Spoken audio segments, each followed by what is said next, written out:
Bom dia, pessoal. Sejam bem-vindos a mais uma aula de Ciências 1, aqui da turma do nono ano. O professor Anderson aqui com vocês mais uma vez, dizendo que espero que tudo isso passe logo, que a gente volte à nossa rotina, que a gente possa ter nosso contato diário aqui na escola, no ambiente escolar. Mas enquanto isso não é possível, espero que vocês estejam se cuidando, né? Usando máscaras ao sair de casa, se precisar sair, se não, fique em casa. E estudem, leiam, procurem coisas que, além de ajudar vocês a melhorarem em relação ao conteúdo, também leve vocês a se distraírem, né? Diminuir um pouco a ansiedade, porque eu sei que esse é um momento que gera muita ansiedade, tá? Bom, nossa aula de hoje é dando continuidade à aula da semana passada, onde a gente trabalhou as ligações químicas e iniciamos com as ligações covalentes, né? Bom, hoje a gente vai dar início estudando as ligações iônicas. A gente vai recapitular um pouquinho do que a gente viu na última aula, para passarmos para esse conteúdo, para a gente não ficar perdido, podemos dizer assim, né? Certo? Bom, então, pessoal, só relembrando o que a gente viu na última aula, tá? Nas ligações covalentes, a gente viu que ocorre geralmente entre não metais. Então, entre aqueles elementos que estão lá na tabela periódica classificados como não metais, que tendem a receber, a ganhar elétrons. Então, se eles tendem a receber ou ganhar elétrons, como eles vão compartilhar seus elétrons, eles vão, né, adquirir estabilidade, ganhar elétrons para adquirir estabilidade. Lembrando que os elementos, eles buscam, né, o que? A regra do octeto, ter a configuração de um gás nobre e ter 8 elétrons na última camada, aquela camada de valência, aquela camada mais energética. Ou, no caso do hélio e do hidrogênio, 2 elétrons, então os elementos ali da família, né, 1A e da família 8, que é o primeiro elementozinho lá, o hidrogênio, primeiro dos gases nobres, que é o hélio, que eles adquirem estabilidade com 2 elétrons. Só existe a camada K nesses átomos, né? Então, a ligação covalente ocorre em geral entre não metais, e ela ocorre de que maneira? A gente viu, por compartilhamento de pares de elétrons. Compartilhamento de pares de elétrons. Esses compartilhamentos, eles podem ser, né, simples, quando está compartilhando apenas um par de elétrons, então é uma ligação simples, ou do tipo ligação dupla, quando nós temos 2 pares de elétrons compartilhados, né, entre esse átomo e esse átomo, eles compartilham 2 pares, então ligação dupla. Desculpa o barulho aí, pessoal, né, sons ambientes. E quando ocorre o compartilhamento de 3 pares de elétrons, nós temos aí uma ligação tripla, né? Agora, preste atenção, se eu tenho o oxigênio aqui, o hidrogênio aqui, eu estou com 2 ligações simples, porque entre esse hidrogênio e esse oxigênio, eu só estou com um par, e entre esse outro com um par. Agora, se fosse um oxigênio com outro oxigênio, eu teria 2 pares, então uma ligação dupla, né? Só lembrando. Bom, a gente pode representar as ligações covalentes, que a gente viu, de 3 maneiras. Através da fórmula molecular, onde eu vou usar o símbolo do elemento químico, acompanhado aí do número que indica a quantidade, né, o coeficiente que vai indicar a quantidade. Um exemplo aí, H2O, né, a fórmula molecular da água. A fórmula eletrônica eu vou representar os elétrons de valência e os pares que estão sendo compartilhados.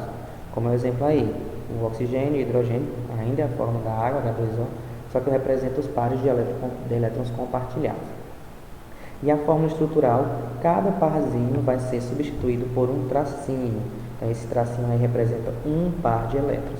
Eu tenho ali 2 tracinhos ligados ao oxigênio. Então, eu tenho 2 ligações simples, certo? Muito bem. Agora, o que acontece quando não metais, acabam compartilhando elétrons através de uma ligação covalente?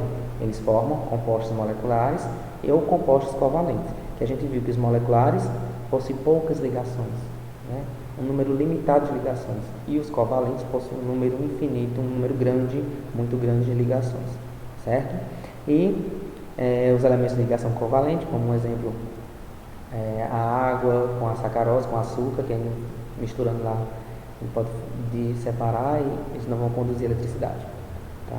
Diferente do que a gente vai estudar hoje, né, que são os elementos que fazem ligação iônica. Bom, quando eu falo em ligação iônica, olha o nome, iônica, está relacionado a quê? Lembra? Iônica, íons. Né? Íons está relacionado a quê? A cargas elétricas. Exato. Então, nesse caso aqui, a gente vai focar também na carga elétrica do átomo. Quando ele ganha ou perde elétrons, ele se torna um íon. Certo? Então, a ligação iônica ocorre pela interação entre íons de cargas opostas. Então, um oxigênio, por exemplo, que pode formar um ânion negativo, eu não posso ligar por ligação iônica a outro oxigênio. Por quê? Precisa de cargas opostas. Então, geralmente eu vou ter que ligar o quê? Um ânion a um cátion, porque tem cargas opostas, certo? Bom, e essa interação ocorre pela transferência de elétron de um átomo para o outro. Então, nesse caso aí, já ocorre aquele fenômeno de perder elétrons, de ceder elétrons, e o outro átomo ganhar, receber elétrons. Diferente da covalente, que eles vão compartilhar, ambos vão ganhar. Estão compartilhando, não estão ganhando. Na iônica não, um vai ceder elétrons, vai perder elétrons, e o outro vai receber, vai ganhar elétrons, certo? Bom, e isso é para quê? Para que haja uma instabilidade eletrônica dos elementos constituintes da ligação. Que é isso? Um elemento e outro. Esse precisa perder um elétron para ficar estável, esse precisa ganhar um. Então, eu cedo esse elétron está me sobrando, esse fica estável e eu fico estável, porque minha camada anterior, que vai passar a ser minha camada de valência, já contém 8 elétrons ou 2 elétrons, tá? Certo? Até aí, ok? Muito bem. Bom, então, só explicando. Os átomos dos elementos doam ou recebem definitivamente elétrons nas ligações para ficarem estáveis. Segundo a regra do octeto, como a gente já viu, para que um elemento fique estável, ele precisa possuir 8 elétrons na sua camada de valência, que é o seu nível mais energético, sua última camada, ou 2 elétrons no caso de átomos que só possuem a camada K, como o hidrogênio e o hélio. Não esqueçam disso, tá? Bom, mas para a gente lembrar, quando tem um átomo, implica dizer que eu tenho um elemento neutro. O átomo é uma estrutura neutra. Eu possuo a quantidade de prótons e elétrons iguais. A quantidade é igual. Eu tenho a mesma quantidade de prótons, mesma quantidade de elétrons. Isso é um átomo. Porém, quando há uma perda ou um ganho de elétrons, eu vou formar um íon. Íon que é, nesse caso, que era um átomo e agora é dotado de carga elétrica, ou positiva ou negativa, certo? Bom, quando um átomo perde elétrons, ele vai se tornar um íon positivo. Ó, não vamos confundir, perda vai ficar positivo, tá? E a gente chama um íon positivo de cátion, isso a gente já viu. Tá? A gente deu uma pincelada já no início da unidade passada. Então, a perda de um elétron ou de mais elétrons torna o íon positivo e ele é chamado de cátion. O ganho de elétrons, um ou mais elétrons, torna o íon negativo. O átomo se transforma em um íon negativo. E esse íon negativo é chamado de ânion. Tá? É quase esse bolo em inglês, né? Onion. Então, ânion, certo? Então, cátion, positivo, perdeu elétrons. Ânion, negativo, ganhou elétrons. Ok? Bom, e a gente viu na última aula que grupos, os elementos na tabela periódica que pertencem ao grupo 1, 2 e 13, que é chamado também de família 1A, 2A e 3A, são normalmente metais e eles tendem a perder elétrons e a se tornarem positivos, formando cátions. Então, tá aí, grupos 1, 2 e 13, família 1A, 2A e 3A, normalmente metais, eles tendem a perder elétrons e ficar positivo, formar cátion. Então, eles vão buscar quem para se ligar? Elementos que tendem a ganhar elétrons, que seria o quê? Os não metais, em geral, tá? Então, os grupos 15, 16 e 17, família 5A, 6A, 7A, Em geral, formado por não metais, tendem a receber elétrons e a se tornarem ânions negativos. Lembra? Cargas opostas. Então, os metais, principalmente os metais, vão perder elétrons e os não metais vão ganhar esses elétrons. Certo? Então, a ligação iônica geralmente ocorre entre um metal e um não metal. Por que geralmente? Porque nesse grupo aí entra o hidrogênio, ele é da família 1A, mas ele não é um metal, ele é um gás. Certo? Então, o gás, ele vai... esse gás, ele também vai funcionar como se fosse um metal da família 1A, ok? Mas ele não é um metal, por isso é normalmente um metal, ok? Bom, e está aí um exemplo. Eu tenho um cátion, onde eu tenho 5 prótons no núcleo e apenas 3 elétrons na camada de valência.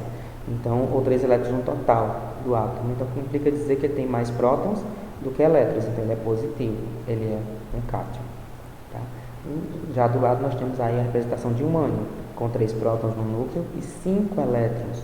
Então, se eu tenho mais elétrons, ele é negativo, eu chamo ele de ânion. Por que ele é negativo? Porque o elétron tem carga negativa, então se ele está em maior quantidade, o íon vai ter carga negativa, certo? Ok, beleza?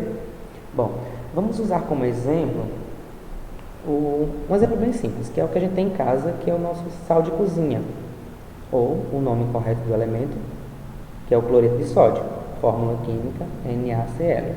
Tá? Eu coloquei aqui o QR Code, porque no livro de vocês, na apostila, vai estar explicando esse processozinho lá, só você apontar o QR Code, é bem legal. Tá? Então, o cloreto de sódio, sal de cozinha, vamos falar dos elementos que constituem esse componente.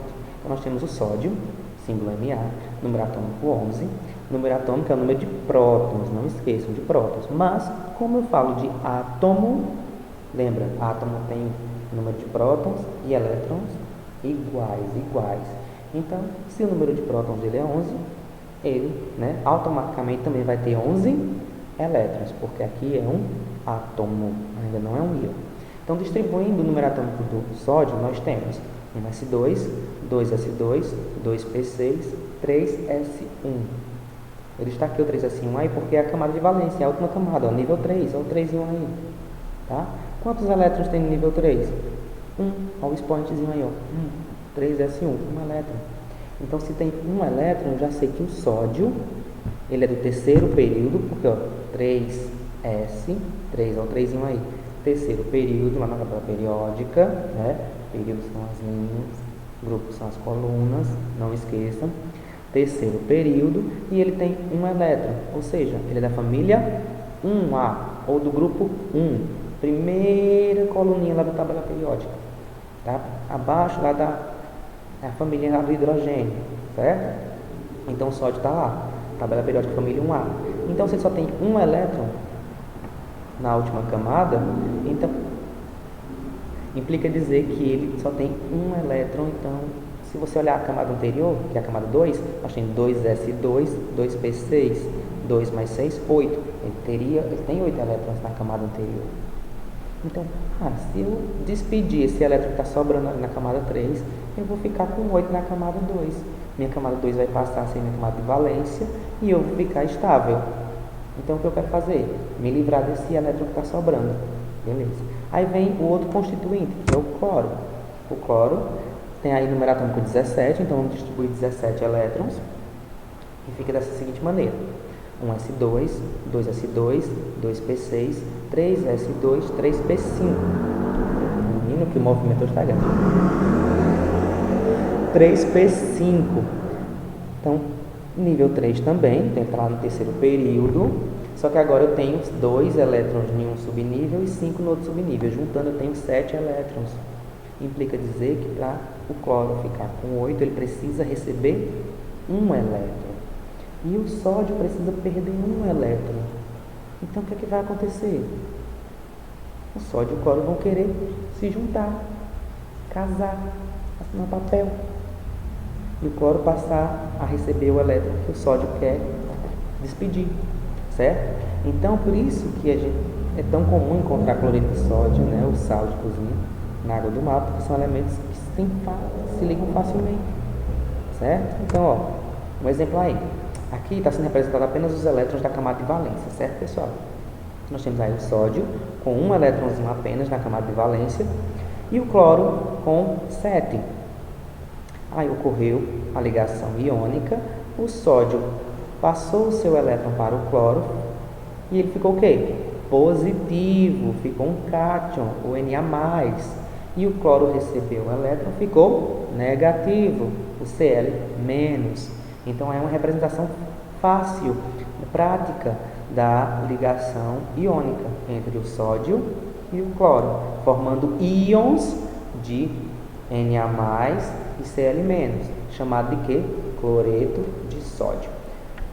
Ah, professor, o sódio não vem na frente porque ele é o cloreto.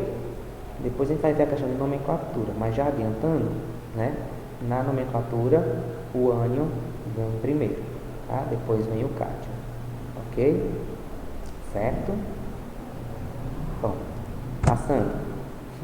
Quem não entendeu ainda, tá? Igual a Nazaré Tedesco vai sem entender, eu vou explicar de uma maneira mais simples, tá? Daqui a pouco a gente vai simplificar isso. Bom, um composto iônico, é uma substância originada pela atração entre íons positivos e negativos, como foi o caso ali do sódio. Positivo na Cl, o Na+, e o negativo do Cl-. Então, virou um composto iônico. Então, o sal de cozinha é um composto iônico. Por quê? Porque foi originado através da atração do íon positivo e do íon negativo. Certo? Bom, essa interação ocorre através de cargas opostas, como eu falei para vocês. Então, tem que ter um positivo e um negativo para que ocorra a ligação iônica, certo? Bom, quando ocorre essa ligação, gera-se uma rede cristalina. Quando a gente fala aqui, vou voltar rapidinho aqui, em NaCl, cloreto de sódio, eu estou falando apenas de eu simplifiquei. Claro que no sal de cozinha não só tem um átomo de sódio e um átomo de cloro que se juntou e formou aquele monte de sal. Não, ali são vários átomos de sódio e átomos de cloro que se juntaram e formaram o cloreto de sódio, né, e formaram esses íons positivos e negativos. Então, forma-se uma rede cristalina muito bem arranjada e muito bem firme, geralmente sólida, tá? E aí um exemplo dessa rede cristalina. Então, no sal de cozinha a gente vai encontrar assim, ó. Em um grão pode haver várias redes cristalinas dessas, porque os átomos são minúsculos, né? A gente só pode, né? Acho que conseguiram fotografar um átomo, mas microscópio ultra avançado, né?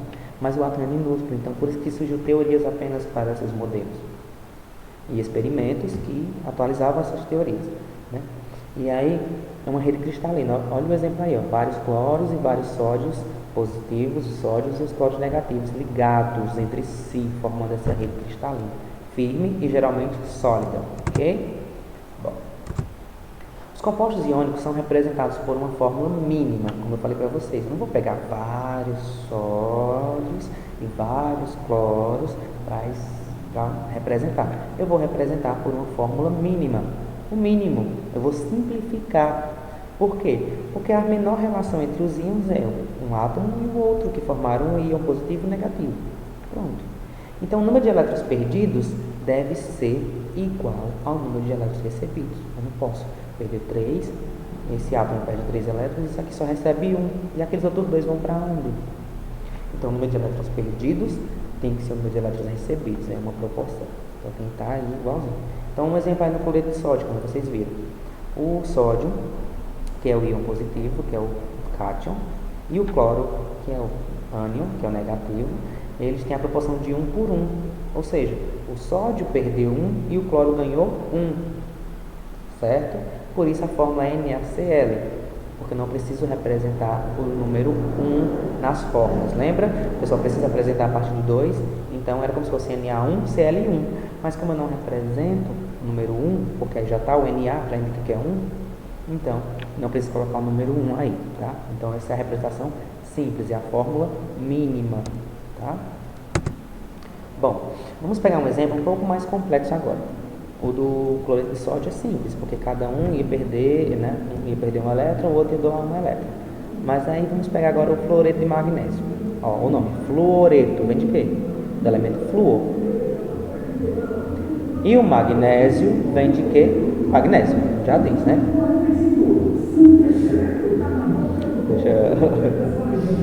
Sorry about it. Vamos lá. Então, distribuindo os elétrons do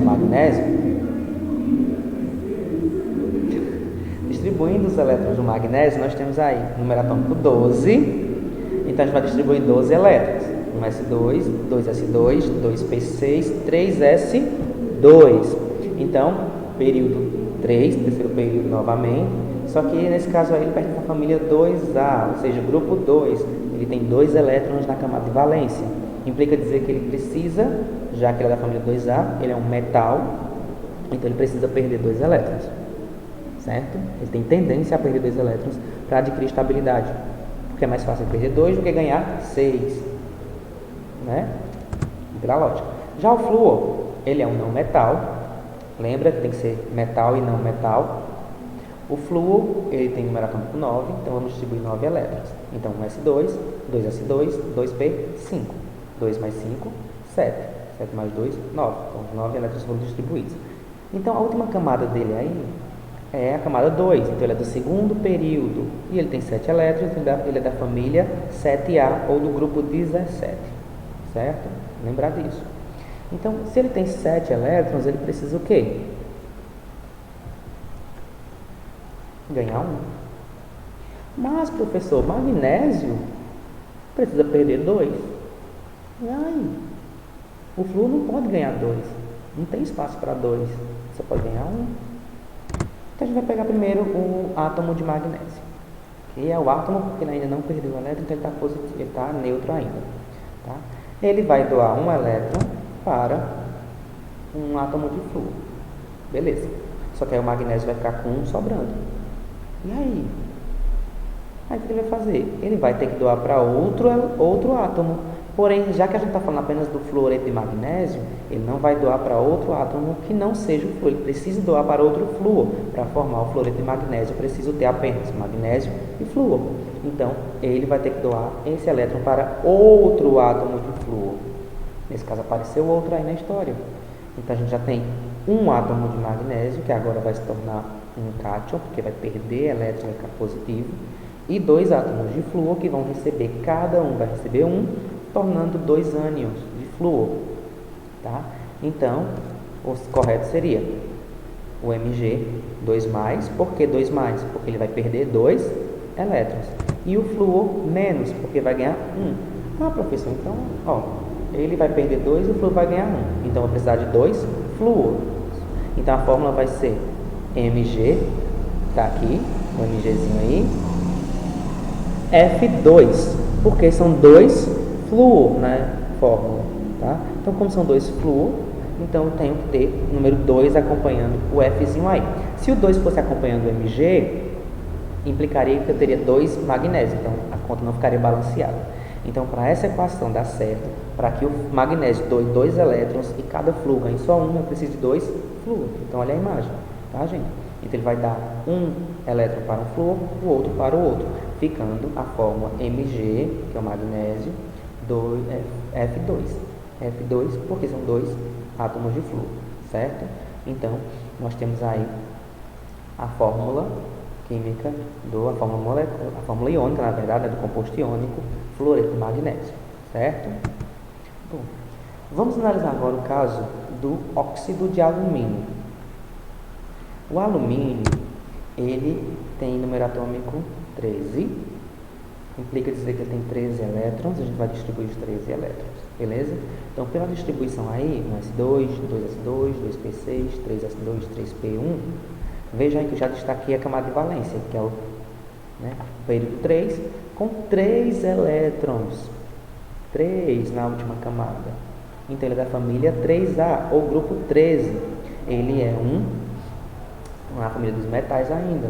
Então, ele também tem tendência a perder esses 3 elétrons. Lembra? Grupo 1, 2 e 3 são os grupos, o grupo 13, perdão, são os grupos que têm tendência a perder elétrons. Então, o alumínio vai querer doar 3 elétrons. E aí, como é um óxido de alumínio, o outro elemento químico é o oxigênio. Oxigênio, ok? O oxigênio é um não metal, número atômico 8, Distribuindo seus elétrons aí, nós temos um S2, 2S2, 2P4. Segundo período, né, com família 6, família 6A ou grupo 16.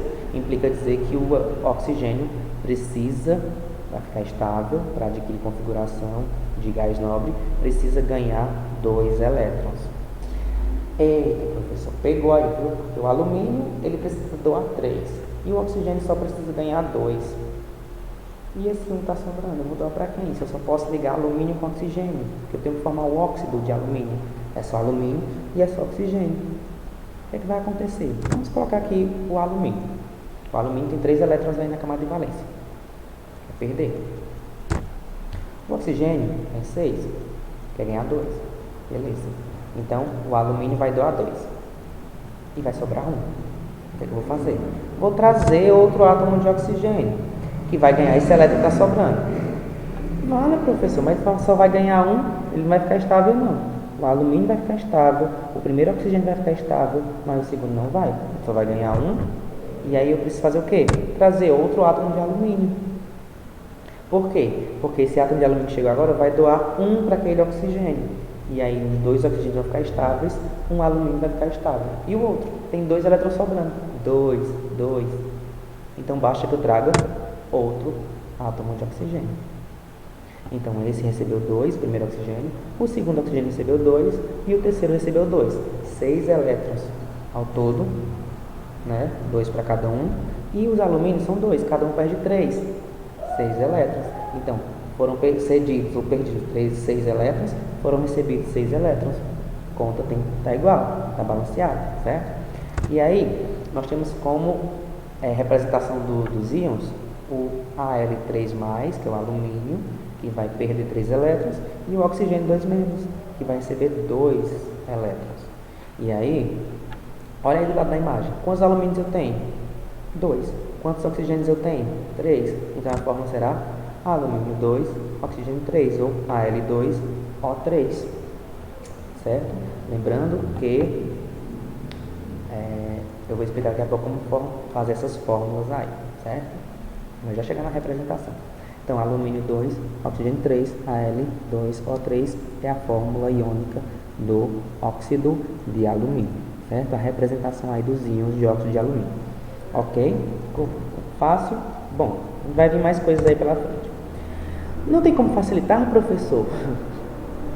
Tem sim, tá? Deixa eu caminhar para você. Eu vou tentar explicar de uma maneira que vocês entendam melhor, tá? Vamos tentar facilitar, ok? Bom, aqui está a representação do cátion. Cátion a gente sabe que é o positivo, então eu botei aqui entre os colchetes. O xzinho representa a numeração, porque pode ser qualquer uma, 1, 2 ou 3, né? 1, 2 ou 3, 1, 2 ou 3. E o ânion está aqui do lado, é o negativo, então o Y está ali, menos, porque pode ser 5, 6, ou pode ser 2, 3, 1, 2 ou 3 também, né, no caso.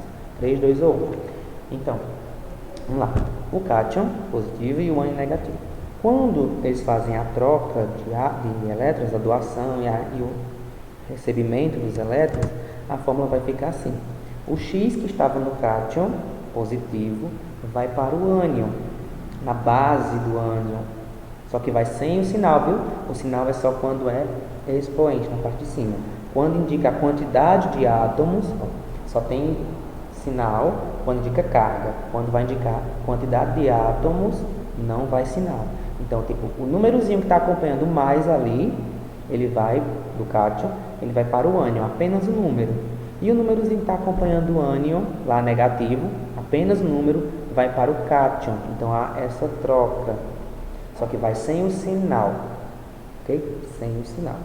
Por quê?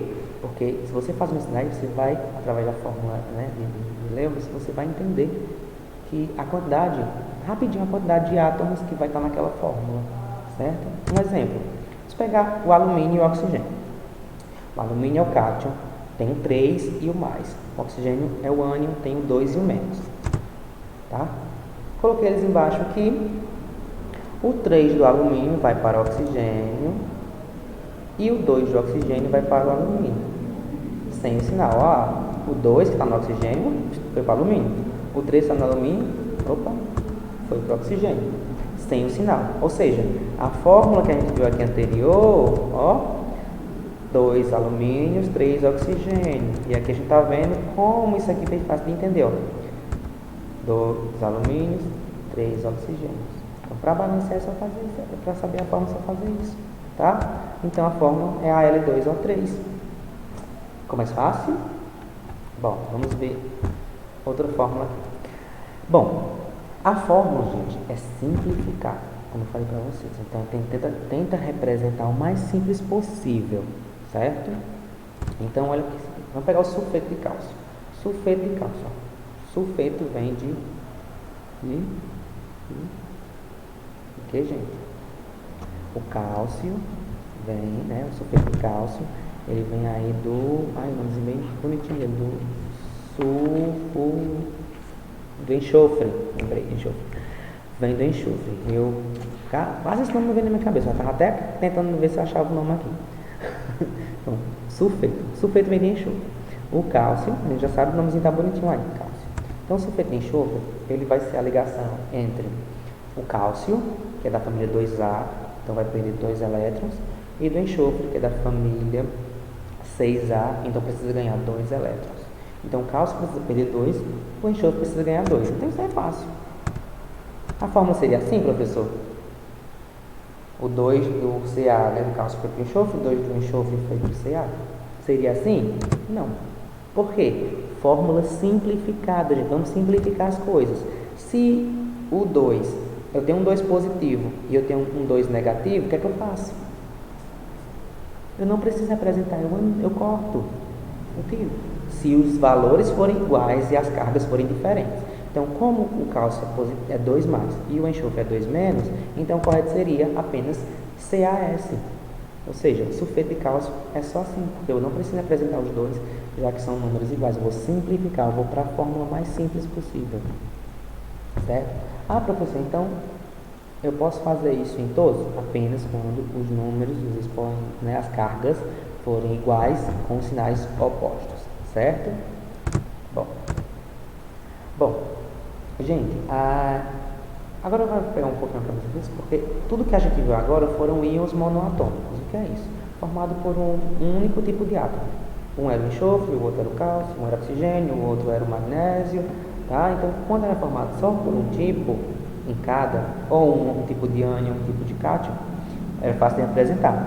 Mas e como representamos os íons poliatômicos? O que seriam isso? Se eu tenho um ânion, como esse daqui, o de amônio, é um ânion, mas eu tenho 2 elementos químicos, o nitrogênio e o hidrogênio. E eu tenho 4 átomos de hidrogênio aí. Então seria o N ligado a 4 hidrogênios. Nitrogênio ligado a 4 hidrogênios. Então aí eu tenho um cátion, né, que é positivo, o cátion amônio. E agora, professor? Se eu for ligar esse cátion amônio com o cloro precisa ganhar um elétron. E o amônio precisa perder só um. Ignora esse 4 aqui, porque o 4 é só o número de hidrogênios, certo? Eu coloquei entre parênteses porque esse mais pertence ao íon poliatômico inteiro, ao N e ao H, não só ao H. Se eu não colocasse daí, poderia confundir vocês acharem que o mais era só do H. Mas não. Nesse caso, a carga pertence ao íon poliatômico, que é o NH4. Então, juntando aí, ficaria assim. NH4Cl, porque um positivo e negativo, um e um não precisa representar, certo? Agora, no caso aqui, do sódio e do trióxido de carbono. Nesse caso aí, como ficaria? Então, nesse caso aí, um já precisa ganhar 2, o outro precisa ganhar só 1. Então, eu posso fazer aquela trocazinha lá. Ó, o sódio vai ficar com 2, que está acompanhando o CO3, e o CO3 fica com nada, porque o sódio não tem, só tem o número 1, o número 1 não representa. Então, a forma ficaria Na2CO3. Mas lembrando que esse 2 menos aí não é do oxigênio apenas, é do carbono e do oxigênio, certo? Então, quando for poliatômico, você tem que ver que a carga pertence ao íon poliatômico todo e não apenas ao elemento que está mais próximo da carga, ok? Bom, Os íons, eles têm, né, como eu já falei para vocês, formam uma rede cristalina, pela atração forte entre as cargas opostas. Tá? E eles vão formar geralmente estruturas sólidas a temperatura ambiente, que tem, né, que podem ou que possuem um ponto de fusão e um ponto de ebulição muito alto. Tá? Então, se você colocar o sal para aquecer, ele vai demorar muito mais tempo para aquecer do que, né, para chegar na temperatura de fusão do que a água, certo? Que é líquida, ok? Quando os íons, né, digamos assim, como os compostos iônicos estão no estado sólido, eles não permitem condução de eletricidade. Então, se você pegar os fios e colocar no sal de cozinha no estado sólido, não vai ter condução de eletricidade, porque os íons estão ali, ó, né, formando uma rede forte, uma rede cristalina forte, certo? Mas, né, através de aquecimento ou de dissociação iônica, então haverá aí a possibilidade de conduzir corrente elétrica. A gente sabe que corrente elétrica é o movimento ordenado das cargas elétricas, certo? Bom, um exemplo aqui de dissociação iônica é o sal de cozinha, que a gente pode fazer isso pela solvatação, que é isso, dissolver o sal de cozinha em água. Quando eu coloco o sal de cozinha em água, está aqui antes, né, a rede cristalina de cloreto de sódio, e quando eu coloco em água, eu percebo que o quê? A separação das cargas. Eu separei o cloro, eu separei o sódio. Então, como eu vou ter ali íons dispersos na água, sem estar naquela rede cristalina, quando eles estão dispersos na água, ou seja, estão dissociados, então a água, o sal dissolvido em água, ele passa a ser um bom condutor de eletricidade, tá? De corrente elétrica. Por isso que a gente pode usar na produção de pequenos circuitos simples, o sal de cozinha dissolvido em água, tá? A solução de sal de cozinha. Diferentemente do açúcar, que o açúcar não é formado por ligação iônica, é covalente. Então, mesmo o açúcar dissolvido na água, ele vai ter uma baixa ou quase nula condutibilidade elétrica. Certo, pessoal? Ok? Espero que vocês tenham entendido. Foi um prazer estar mais uma vez com vocês, né, nessa semana. E para encerrar, eu quero que vocês façam as atividades da página 17 e 18 da apostila, questões de 6 a 10, que é continuando a atividade anterior, e do caderno de atividades, páginas 5 e 6, questões de 1 a 9. Tá? Bom estudo, bom trabalho a todos. Fiquem em casa e estudem em casa. Valeu, pessoal!